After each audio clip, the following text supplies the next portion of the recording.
ಬಾಳು ಒಂದು ಭವ್ಯ ಶಾಲೆ, ಬಾಳಿದವನಿಗೆ ವಿದ್ಯೆ ಕೊಡುವ ಶಾಲೆ. ಆಟ ಒಂದು ನೋಟವಂತೆ, ನೋಟ ಒಂದು ಹಾಡುವಂತೆ, ವಿದ್ಯೆ ಕೊಡುವ ಶಿಕ್ಷಕರಂತೆ, ಶಿಕ್ಷಕರಿಗೆ ವಿದ್ಯಾಮಾತೆ ಎನ್ನುವ ಮಕ್ಕಳಂತೆ.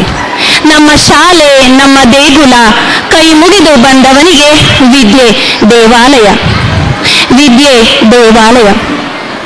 ಮಕ್ಕಳು ಎಳೆಯ ಸಸಿಗಳಂತೆ, ನಾವು ಹೇಗೆ ಅವರನ್ನು ಬೆಳೆಸುತ್ತೇವೆಯೋ, ಮಕ್ಕಳು ಎಳೆಯ ಸಸಿಗಳಂತೆ, ಅವರನ್ನು ನಾವು ಹೇಗೆ ಬೆಳೆಸುತ್ತೇವೆಯೋ, ಮುಂದೆ ಹಾಗೆ ಅವರು ಫಲ ನೀಡುತ್ತಾರೆ, ಫಲ ನೀಡುತ್ತಾರೆ.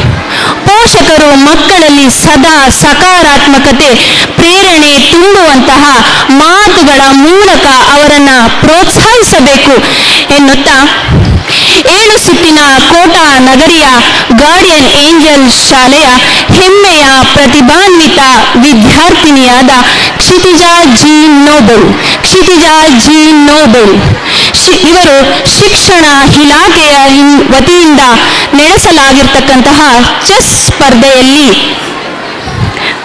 ತಾಲೂಕು ಮಟ್ಟದಲ್ಲಿ ಪ್ರಥಮ ಸ್ಥಾನವನ್ನು ಪಡೆದಿದ್ದು, ಜಿಲ್ಲಾ ಮಟ್ಟದಲ್ಲಿ ದ್ವಿತೀಯ ಸ್ಥಾನವನ್ನು ಕೂಡ ಪಡೆದಿದ್ದು, ರಾಜ್ಯ ಮಟ್ಟದ ಸ್ಪರ್ಧೆಯಲ್ಲಿ ಆಯ್ಕೆಯಾಗಿ ಹಾಸನದಲ್ಲಿ ನಡೆದಿರ್ತಕ್ಕಂತಹ ರಾಜ್ಯ ಮಟ್ಟದ ಚೆಸ್ ಸ್ಪರ್ಧೆಯಲ್ಲಿ ಭಾಗವಹಿಸಿ 33ನೇ ಸ್ಥಾನವನ್ನು ಪಡೆದು ಶಾಲೆಯ ಕೀರ್ತಿ ಪತಾಕೆಯನ್ನು ಎತ್ತಿ ಹಿಡಿದ ವಿದ್ಯಾರ್ಥಿನಿಯಾಗಿದ್ದು, ಈ ಅಪರೂಪದ ಪ್ರತಿಭೆಗೆ ನಮ್ಮ ಶಾಲೆಯ ಕಾರ್ಯದರ್ಶಿಗಳೂ ಆದಂತಹ ಶ್ರೀಮತಿ ಚೂನಿತಾ ಚಂದ್ರಶೇಖರ್ ಮೇಡಮ್ ರವರು ಹಾಗೂ ಸಂಸ್ಥೆಯ ನಿರ್ದೇಶಕರಾಗಿರ್ತಕ್ಕಂತಹ ಶ್ರೀ ಚಂದ್ರಶೇಖರ್ ಸರ್ ಅವರು ವೇದಿಕೆಗೆ ಆಗಮಿಸಿ ಕ್ಷಿತಿಜಾ ಜಿ ನೋಬೆಲ್ ರವರನ್ನ ಅಭಿನಂದಿಸಬೇಕಾಗಿ ತಮ್ಮಲ್ಲಿ ಕೇಳಿಕೊಳ್ತಾ ಇದ್ದೇನೆ.